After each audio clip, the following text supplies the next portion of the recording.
Good morning. With the current state of the economy during Path of Exile 2's early access, describing any build as a budget build is always a slippery slope, with basically any decent gear costing an arm and a leg right now. Still, with this video, I tried to find a good budget Stormweaver build version that will get you through most of the game's content on a much tighter budget than any late game build that is being presented right now. So this build right here was the result. I've been playing around with it all day, and I can definitely say I'm very happy with the results right now. I will go over all the specific pieces and their prices in a bit here, but overall this whole Widowhail Spark Stormweaver setup cost me around 12 divines, with an extra 3 to 4 divines for gems, soul cores and the jewels. This Widowhail setup for Spark has been around for a while now, and I'm definitely not even close to the first person discovering this, but I absolutely think this is a very cool way of getting a Stormweaver to a point in late game that sets you up for amazing farming capabilities without actually having to break the whole bank for it. I've separated this into two different setups for two different purposes here. Setup number one, which I'm using right now, absolutely excels at T15 plus mapping and especially juice breaches while still rocking 100 plus rarity here. Setup number two switches out that rarity need for Kitokos and some different rings. With this setup number two, I've managed to clear Simulacrum multiple times today. But don't get me wrong, while T1 to T3 Simulacrum is basically a breeze with this setup, depending on the modifiers, T4 can absolutely still kick your ass. But I'm very, very confident that with a few more investments, like the Maelstrom Flask for example, and some other upgrades to the gear, even T4 Simulacrum will become just as easy. I should also say that while the setups definitely excel at the before mentioned content, high tier pinnacle bosses is something that it definitely does not. Map bosses are absolutely no problem, and T1 to T3 King and Zesht are not as well. T4 Zesht, King, or even T4 Arbiter, for example, is definitely not what this build really is amazing at. So with all of that out of the way, let's get into all the gear pieces. I have put trade links for every single piece in the max roll planner that is linked in the description here. Please remember, before angrily commenting, prices change. Getting the exact same gear at the exact same price will always be something very, very difficult to achieve. It might take some time and patience, and sometime maybe also some luck to find some of the pieces that I found here for the price I paid or even lower. But don't get me wrong, you can always find very good deals on most of these pieces with some patience and with some tricks to using the trade site. So let's go over the character sheet here. We have ended up with around 4,700 mana and almost 700 mana recovery per second. With this being a full mana build, getting as much mana and mana recovery is always going to be a very, very high priority. With Mind Over Matter, our mana is of course also our life. So even when spam casting, we want to lose the least mana possible. And even if we do, it should come back as fast as possible as well. This is further boosted by having 2 Zalatals in our Widowhail here. So basically, as long as we are killing stuff in the breaches or Simulacrum, our mana basically never moves and stays full pretty much the whole time. Of course, we are res capped as well. I don't think there is any way of building any late game character here without that being the case. So let's go over all the gear pieces and the prices I've paid for them. Okay, first thing I bought here was this Widowhail bow. I paid 200x for this. You want as high as increased bonuses gained from equipped quiver as possible. So I managed to get this one with 276 for 200x. Next thing I bought was this penetrating quiver. You do want a penetrating quiver with 100% chance to pierce an enemy. You also want as high as possible on projectile speed. You want plus level to all projectile skills as well. I got critical hit chance here. It's not really needed in this case. And also another thing that is very, very nice to have is mana per enemy killed. So you also get a flat mana amount when you actually kill stuff in addition to having the percentage mana on kill here. So this quiver was 1 div.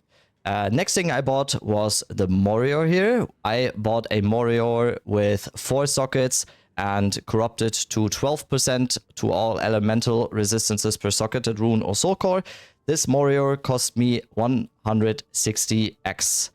So this Morior basically makes it very, very easy to cap all of our reses, so we can forego some reses on some other pieces that we get to a little bit later. The next piece I bought, and is probably the most expensive next to the rings, I think, is the Headhunter here. Headhunter is highly underutilized. It is still very, very good, especially with the use of Morior here, with the added strength and dexterity, so we don't really have to go into any strength or dexterity on the skill tree. Yeah, Headhunter is heavily underutilized, like I said, just with being, just with the case of Ingenuity being super, super good. Headhunter still is a very cool and very nice item here. It makes Simulacrum super easy. It makes the breaches super easy. Once we kill all the rares and stuff, we get their modifiers, and it's amazing, to be honest. I'm kind of sad when I was using this the whole day today. I'm kind of sad that Headhunter doesn't find its way into more builds, because it's just so fun to use. I paid 500x for this Headhunter. It depends a little bit on what you get strength and dexterity wise here. You can go much cheaper. You can also go more expensive, depending on how much strength and dexterity you will get here. So yeah, 500x for this Headhunter. Next thing was the helmet here. First piece I am getting some rarity on, so I went with 30 rarity here and 35 at least on the 2 rings to get me to 100. So this helmet here, mana, rarity, int, and 2 resist. So this helm was also 1 div. Next thing here, and I think this one was kind of a steal price-wise, I paid 100x for this amulet here. You want projectile skills, maybe you can get even +3, but the prices are definitely rising once you get into +3. You also want high maximum mana again. You want high cast speed, because it's basically one of the only things you will get cast speed on here. And also I got on this one a res of lightning res here. Also some extra intelligence, which is nice as well. The allocation is mental toughness. So mental toughness is absolutely the best anoint you want to go for here. You are not going into it on the passive tree, so having the increased mana regeneration rate and also the reduced mana cost while not low on mana is super nice to have here. Mental toughness is the allocation to go for here. So yeah, this amulet 100x. Next thing, again, 1 divine were these boots. I went with 30% movement speed, of course. As long as you go below 35, it will be much cheaper, but 30% is more than enough here. High mana again, high int again, and lightning rest. So 1 div for these boots. Next thing, these gloves here. Again, high mana, high int, 2 reses. Yeah, 1 div for these gloves as well. Then we go into the rings. I paid 2 div for each of these rings. Here we also, like I mentioned before, we went with rarity to get us over the 100%. So this ring, 35% rarity. We also want the high mana roll. So breach rings are absolutely a necessity here. You want as much mana as possible again. So we got 264 here. We also got some extra dexterity on top. Nice to have. Yeah. And also, very important, like I mentioned, high increased mana reg as well. So both of these rings are basically the same. This one even has 49 rarity and 255 mana, and again, the mana reg. So 2 divs for both of these rings. So all in all, that means 200x plus 1 div plus 160x plus 500x plus 1 div plus 100 more x, 1 div, and 2 div rings each, brings us to 12 div on this gear here. Like I said before, I paid 2 to 60x per any of the jewels. So the jewels cost us a little bit more, and I will go over it again. But the Zalatals here cost me another 550x. So yeah, this is all of the gear combined here. The Kitokos are basically free. You want some with 2 sockets, and these rings for the switch here, for the Simulacrum switch, were 1 div each again. So yeah, very, very budget friendly here, gear-wise. I will go over the skill gems next. So another cost factor here will obviously be a level 20 spark. So this is a level 20 spark with 5 slots. So it is around 100x for the level 20 spark, with a perfect jeweler's orb being another 500x here. So level 20 spark, 11 levels from global modifiers, which gives our spark level 31 here. It is a tooltip of 83,000 with a cast speed of 3.75 per second. So support gems on Spark here is going to be Inspiration, Arcane Tempo, Persistence, Acceleration, and Controlled Destruction. Of course, we are also using Archmage. This is a level 20 Archmage. You can get the corrupted one, so that is not going to cost the world as well. So a level 20 Archmage with Lightning Mastery, bringing Archmage up to the breakpoint of level 21. Next is Orb of Storms. It is level 20 here as well. It doesn't need to be though. You can get a level 19 one, is going to be fine as well. Also, no Perfect Jeweler's Orb, so we are using 4 here. I'm using Font of Mana, which is nice.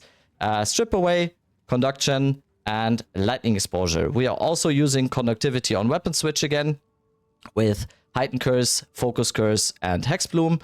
Also on Weapon Swap, we are using Blink again, Skeletal Cleric for our Soul Offering, with Danse Macabre and Ablation. This is basically my standard weapon swap, weapon set number 2 setup here.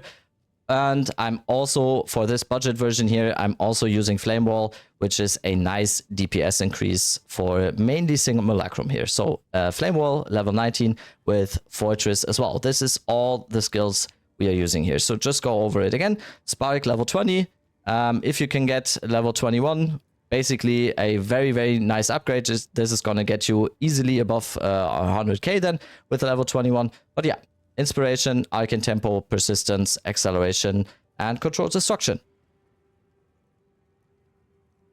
Okay, passive tree. Of course, we are using Force of Will here, like every other Stormweaver in the game. Also using Double Shock with Strike Twice, and Scouring Wind for increased exposure. The passive tree setup here is kind of the standard for every Widowhail Spark user in here. I am definitely making some other choices than most of the other builds that I have seen here. So I'm going with a lot of magnitude, which is not showing up on the tooltip, of course, but having a high amount of magnitude of shock will definitely make the game much, much easier, especially in Simulacrum, especially for the rares and everything. Yeah, high magnitude will be a big damage increase here that is not showing up on the tooltip. So passive tree wise, it is pretty standard, like I said, for all the instackers, for all the Widowhail users. So we're going all the way down here. We are, of course, using the Master Fletching here with increased bonuses gained from Quiver. This is huge for us. And we are also going here into Frazzled as well with the Mana Wreck and even more magnitude of shock.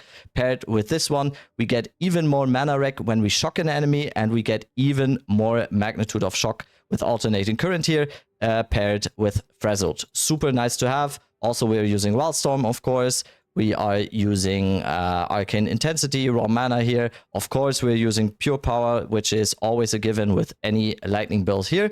And also, we are going all the way down here to Lightning Rod. We don't have to anoint Lightning Rod on our amulet. Like I mentioned before, Mental Toughness is the way to go here. We're also using Lightning Rod here. We get even more penetration of lightning resistance here. And we are also going into Polymathy here for more attributes, which gives us a intelligence of 453.